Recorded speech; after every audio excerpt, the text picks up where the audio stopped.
ঋতব্রতর মন্তব্যের দিকে আবারও নজর রাখতে হচ্ছে। অভিষেকের বিমান বিলাসিতা নিয়ে কটাক্ষ করলেন আবারও ঋতব্রত। শুধু তাই নয়, এক্ষেত্রে বলা হয়েছে তৃণমূল স্তরের একটা দল একজন চ্যাটার্ড ব্যুরোক্র্যাটের দ্বারা হাইজ্যাক হয়ে গিয়েছিল, পারিবারিক সম্পত্তি প্রাইভেট লিমিটেড পরিণত হয়েছিল। আমরা সেই ব্যক্তিকেন্দ্রিক গোষ্ঠীর বিরুদ্ধে সমবেত লড়াই করছি।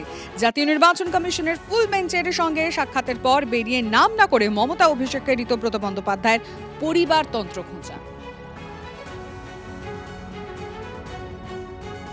তৃণমূল স্তরের একটা পার্টি যেভাবে একজন চার্টার্ড ব্যুরোক্র্যাটের দ্বারা হাইজ্যাক হয়ে গেছিল, যে পার্টি হচ্ছে একটা পারিবারিক সম্পত্তিতে পরিণত হয়েছিল, একটা প্রাইভেট লিমিটেড কোম্পানিতে পরিণত হয়েছিল, আমরা যারা এখানে মিলিত হয়েছি তারা সবাই সেই ইন্ডিভিজুয়াল কাল্টের বিরুদ্ধে লড়াই করছি, কালেকটিভের লড়াই।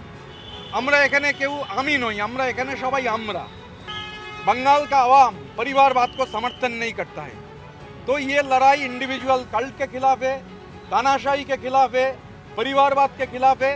और जो लोग, अगर कोई लोग ये बाली चोरी किए हैं, बाली का सिंडिकेट चलाए हैं, कैला का सिंडिकेट चलाए हैं, डोलोमाइट का सिंडिकेट चलाए हैं, कैटल का सिंडिकेट चलाए हैं, तो इन लोगों के खिलाफ कार्रवाई होना चाहिए, कार्रवाई होना जरूरी है। ये बंगाल का आवाम का भी इतने जो भारी मत तृणमूल कांग्रेस के खिलाफ है, ये तो करप्शन के खिलाफ भी मत है। আর ঘরে বাইরে এই নিয়ে রীতিমতো প্রশ্নের মুখে তো পড়তেই হচ্ছে অভিষেক বন্দ্যোপাধ্যায় এই চার্টার্ড বিমানের ব্যবহার নিয়ে।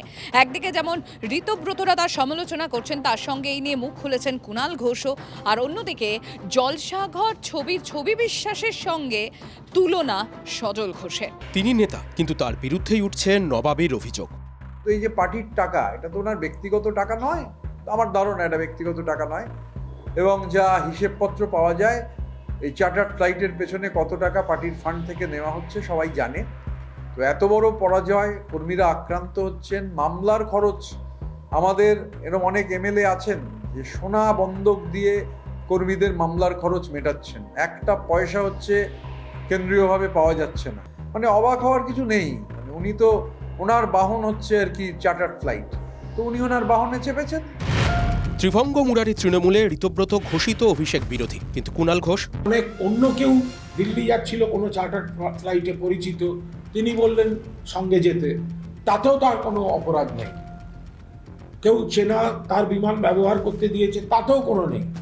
কিন্তু পার্টির খরচা করে যদি কেউ চার্টার্ড বিমানে গিয়ে থাকে পার্টির এই অবস্থায়, তাহলে সেটা সমর্থন জাস্ট করি না। অভিষেকের উড়ান তুবড়ি বঙ্গ রাজনীতিতে ফেটেই চলেছে। বিরোধীরা কটাক্ষ করে বলছেন ভোটে ভরাডুবি হয়েছে তৃণমূলের, কিন্তু অভিষেকের ঠাঁটবাট কমেনি।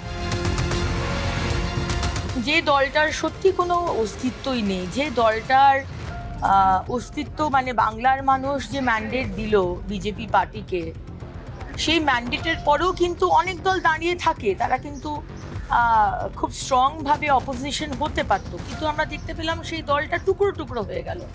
আজকে এই কারণের জন্যই তো টুকরো টুকরো হলো। এমন একটা সময় অভিষেকের বিমান সফর নিয়ে বিতর্ক পেকেছে, যখন তৃণমূলের তহবিল নিয়ে ধুমধুমার লড়াই বেঁধেছে।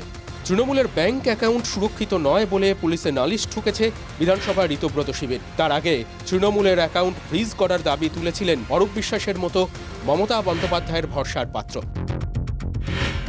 অভিষেক মনে মনে ব্রুটাসের হিসেব করছেন কিনা উত্তর মেলেনি। বিমান সফর নিয়ে নানা মুনির নানা মত, সেই অভিষেক নিজে এ বিষয়ে মন্তব্য করতে চাননি। যারা বলছেন আমি কিসে আসছি, কিসে যাচ্ছি, কোত্থেকে নামছি, তারা যদি লিখিত দিয়ে দেয় অভিষেক বন্দ্যোপাধ্যায় ইকোনমি ক্লাস যাবে, আমার পাশের সিটে যদি কেউ বসে, যেটা আমার সাথে অনেকবার হয়েছে, আমার লিগ্যাল ওপিনিয়ন নিয়ে এটা করা। অভিষেক দিল্লি থেকে ফিরেও এসেছেন, কিন্তু বিতর্কের জ্বালামুখ বন্ধ না হওয়ায় প্রশ্নটা থেকেই যাচ্ছে। Bureau report, TV9 Bangla.